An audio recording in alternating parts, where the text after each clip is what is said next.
भगवान राम ने बहुत बड़े भूत प्रेत से अपने भक्त की जान बचाई।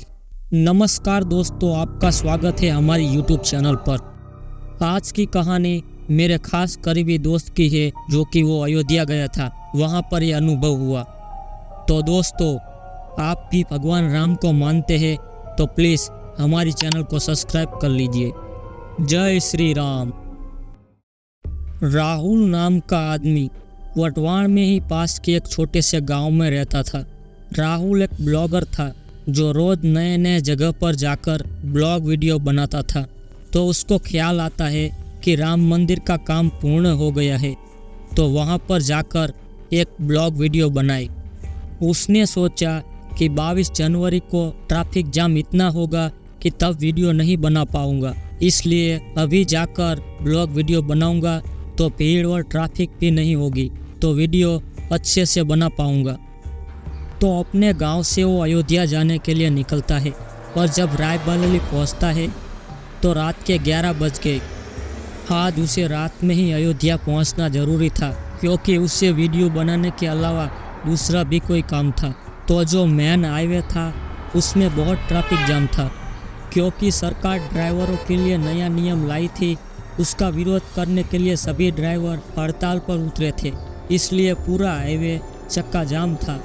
जब उसने सोचा कि वो वाला रास्ता पकड़ूंगा तो पूरी रात वहीं पर ही निकल जाएगी, तो एक दूसरा शॉर्टकट वाला रास्ता था जो कि उसको थोड़ा जल्दी भी पहुंचना था। उसने सोचा ये रास्ता ले लेता हूँ।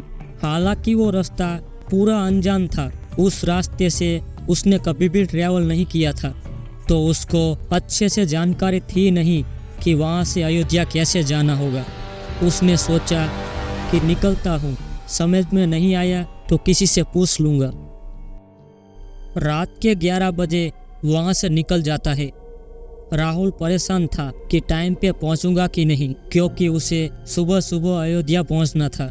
उसे अयोध्या में थोड़ा काम था। हालांकि वो अयोध्या कई बार जा चुका था, लेकिन अब ये नए वाले रास्ते से जाना एक नया अनुभव होने वाला था, क्योंकि उन्होंने बहुत सारे लोगों से ये सुना था कि ये जो रास्ता है ये किसी भी तरह से नॉर्मल नहीं है, पैरानॉर्मल है। यहाँ से आने जाने वाले हर व्यक्ति को अजीब सी चीज़ का अनुभव होता है। कभी कोई दिखाई देता है, तो कभी कोई उससे बात करने की कोशिश करता है, तो कभी कोई लिफ्ट मांगने की कोशिश करता है। ऐसी बहुत सारी चीज़ें होती थी। कई सारे लोगों की तो एक्सीडेंट के कारण मृत्यु भी हुई थी वहाँ पर। लेकिन जो राहुल था वो इन सब बातों पर विश्वास नहीं करता था। उसको नॉर्मल चीज़ें समझ नहीं आती थी, ऐसी भूत प्रेत पर विश्वास नहीं करता था। लगभग 11 बजे के आसपास निकल गया। अभी 5 किलोमीटर का रास्ता तय हुआ ही था कि एक ऐसा रोड आ जाता है कि जिस पर स्ट्रीट लाइट भी नहीं थी। स्ट्रीट लाइट नहीं थी ये तो नॉर्मल बात थी, लेकिन वो जगह बहुत ज़्यादा सुनसान थी। उस रोड पर कोई आता जाता नहीं था। राहुल अपनी गाड़ी चलाए जा रहा था। अचानक से उसे रोड पर किनारे किनारे पर चलता हुआ एक बूढ़ा आदमी दिखता है। वो बूढ़ा आदमी पूरा साउथ में पहनते हैं वैसा पहना हुआ पैर के चल रहा था। अभी इधर उसको लगता है मैं रास्ता भटक गया हूँ। राहुल ने सोचा इतना टाइम हो चुका है, अब तो मुझे पहुँच जाना चाहिए था। मुझे पता था कि रास्ता बहुत छोटा है, तो मैं पहुँच क्यों नहीं पाया। मैं भटक गया हूँ, पूरी तरह से मुझे समझ में नहीं आ रहा। कुछ भी सोचा, सामने जो बूढ़ा आदमी दिख रहा है जाता हुआ फला आदमी लग रहा है, उसे एक बार पूछ लेता हूँ, पता चल जाएगा तो फिर बिना टेंशन पहुँच जाऊँगा। उसके पास गाड़ी ले जाकर रोकता है। बूढ़े आदमी से पूछता है कि क्या आप अयोध्या जाने का रास्ता बता सकते हैं। बूढ़ा आदमी बताता है, सीधे सीधे चले जाओ, देखो रास्ता बहुत कंफ्यूजन वाला है, तुम चाहो तो तुम्हारे साथ ही साथ चलता हूँ, मैं भी उसी रास्ते तरफ जा रहा हूँ। अब बूढ़ा आदमी बैठ जाता है गाड़ी में। दोनों के बीच बातचीत शुरू हो जाती है। बातचीत चलते चलते कोई एक ट्रॉफिक पर रुकती है। ये जो राहुल था वो उल्टी सीधी बातें करने लगता है भूत प्रेत के बारे में। ये सब बातें करते करते आगे बढ़ ही रहे थे कि अचानक से वो बहुत ज़्यादा हाइपर हो गया। राहुल हाइपर में आकर बहुत गंदा गंदा बोलने लगा भूत प्रेत के बारे में। पीछे बैठा हुआ बूढ़ा आदमी कुछ नहीं बोल रहा था। राहुल को गाड़ी चलाते चलाते लगता है कि गाड़ी में भार बढ़ते जा रहा है।